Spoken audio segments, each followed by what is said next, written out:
What's up, American history students? Welcome to Wednesday, April 8th. It is lucky number 13, day 13 of our e-learning.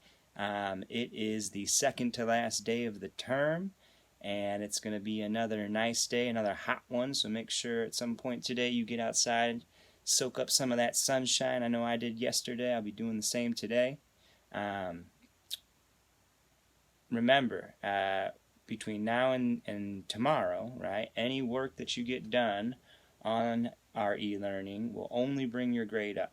So if you've been keeping up with the work, which I know a lot of you have, good for you. If you're behind on anything, if you feel like you're so behind there's no point to doing it, that's not true. Anything you do will bring your grade up between now and tomorrow. So get on there, give it a try. And again, if you run into any roadblocks, contact me, let me know, and I will do my best to help you out there.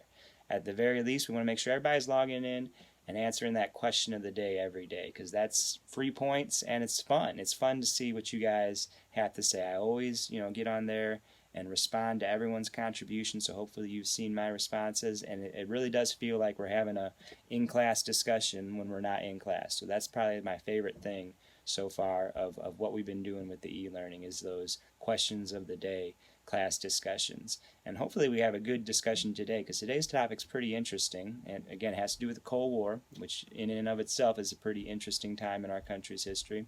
But some of you may have heard of the Korean War. You've definitely heard of North Korea, right? That actually, North Korea, Kim Jong-un came up in our discussion of nuclear weapons yesterday. But today's section for the reading, if we go to our section for the reading, is, where do we find the readings? Under topics, right? We're on the classroom page. We go to topics. We go to the current topic, Cold War, and it's chapter 19, section 3. See how I always go to topics and download the reading first, right? By doing this, that way I'll make sure when I go to do the questions, I'll have the reading open, right? Instead of having to open the questions and then leave them, forget to save for later, and get stuck out of them, right? I download the reading first, and it's the Korean War. It's not a long reading, just a few pages. It wasn't a long war. But as always, you're going to have some questions to answer about that, right?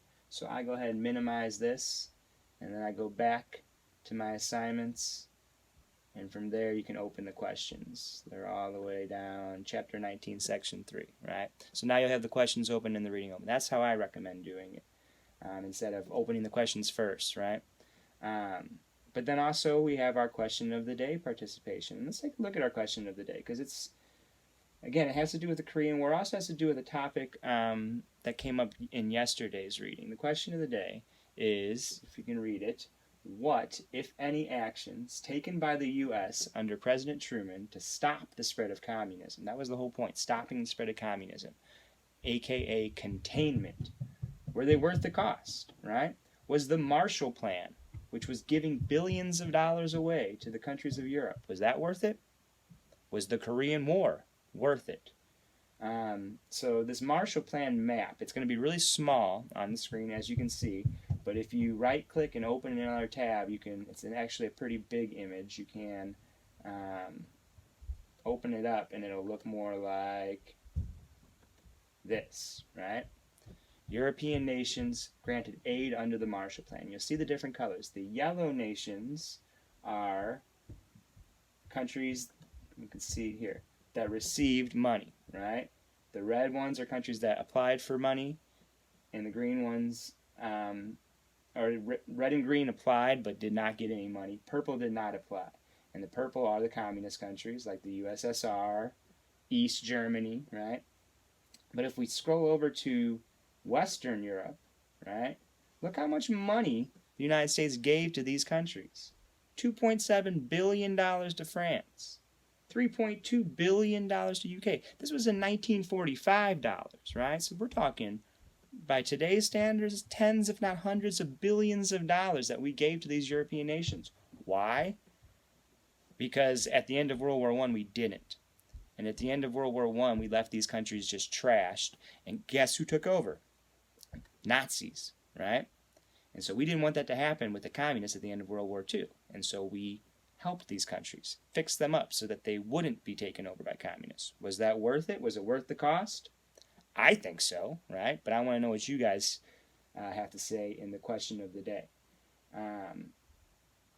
The other thing I wanted you to look at is also in the question of the day is this video on the Korean War. The Korean War it's an interesting war. It's a stupid war, if you ask me. Some of you have heard of the Vietnam War and know a little bit about that. That was a stupid war. And just like the Vietnam War, the Korean War was all about keeping communism from taking over this tiny Asian country that really doesn't matter to the United States. Or maybe it does. Maybe you think the Korean War was worth the cost. I personally think it was a big stupid waste of money and lives. And if you watch this video, which is only 3 minutes long, it's pretty cool. It's got some really cool music. Hear that?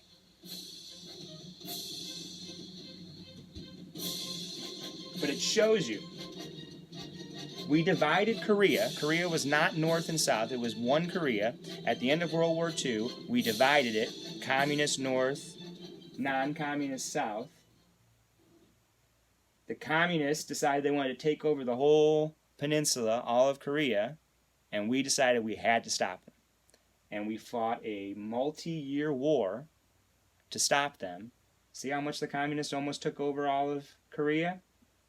We could have just one big communist Korea today, but we said no, not going to happen. And we went over there and we fought a war, and we drove the communists back into North Korea, and after years and years of war,